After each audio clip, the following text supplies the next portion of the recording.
We built a mirror and called it artificial intelligence. Thought it would be sleek, obedient, maybe even helpful. Instead, we got something else entirely, a reflection, one we're not too proud of. What it shows us? Confusion, contradiction, and a serious case of short-term thinking. It turns out that if you train machines on humanity, they don't become wise or noble.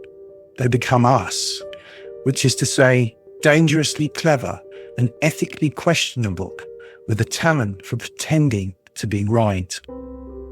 The real threat isn't that AI will destroy the world out of malice. It's that it will destroy the world trying to help. Because when someone finally asked, can we align AI with human values? The only honest answer was, which ones? Today's, yesterday's, or next Thursday's after Twitter got hold of them? Human values, it seems, are a moving target, painted on fog, mounted on a horse, galloping off a cliff. Philosophers have spent thousands of years trying to define morality, and the best they've managed is, it depends. Great. Try coding that into a machine.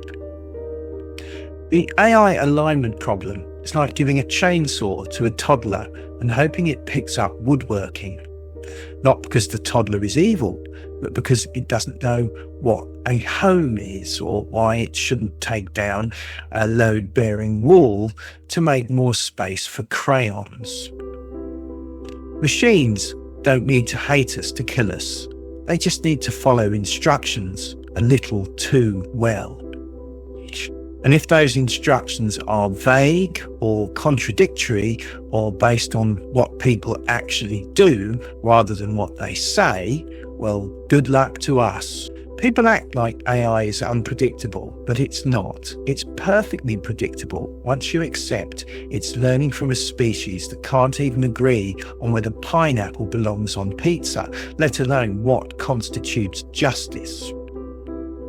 We trained it on biased data, lied to it in reinforcement learning, and fed it entire internet forums where debate means shouting with emojis.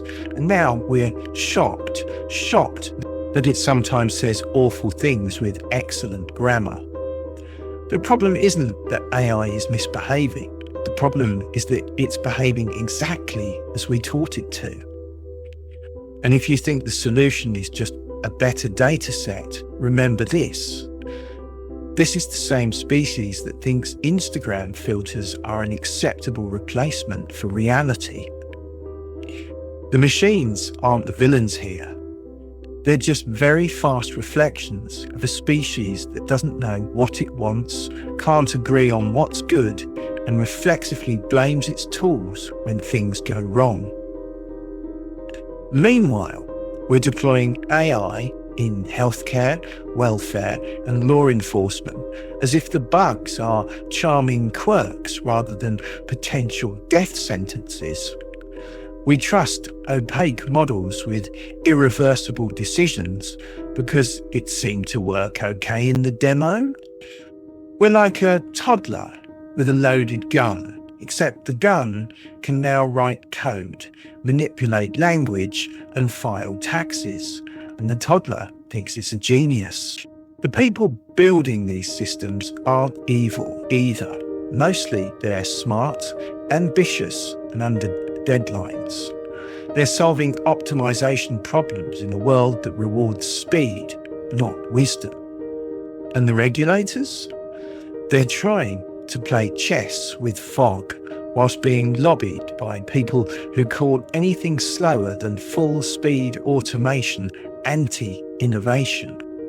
Every time someone proposes a safety measure, there's a chorus of voices warning about falling behind China, as if the goal is to be the first at tripping over the singularity and breaking both legs. There is no pause button.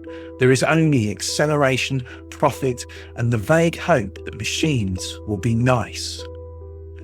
But they won't be nice.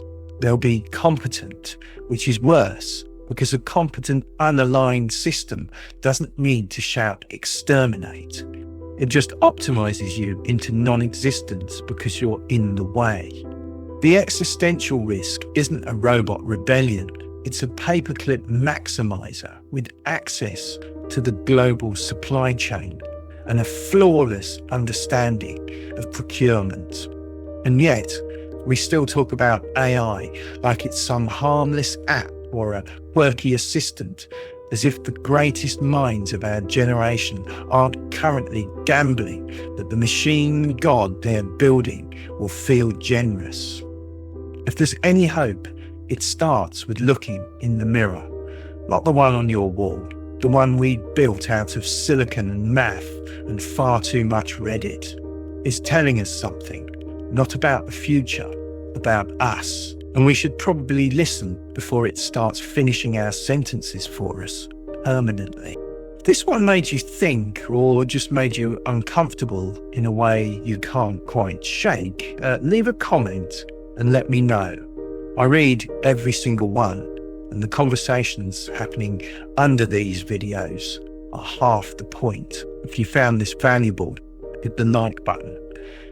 It tells the algorithm this is worth showing to more people. And if you're new here, consider subscribing.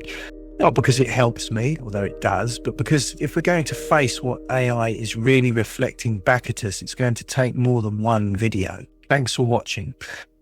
Let's keep the mirror held up.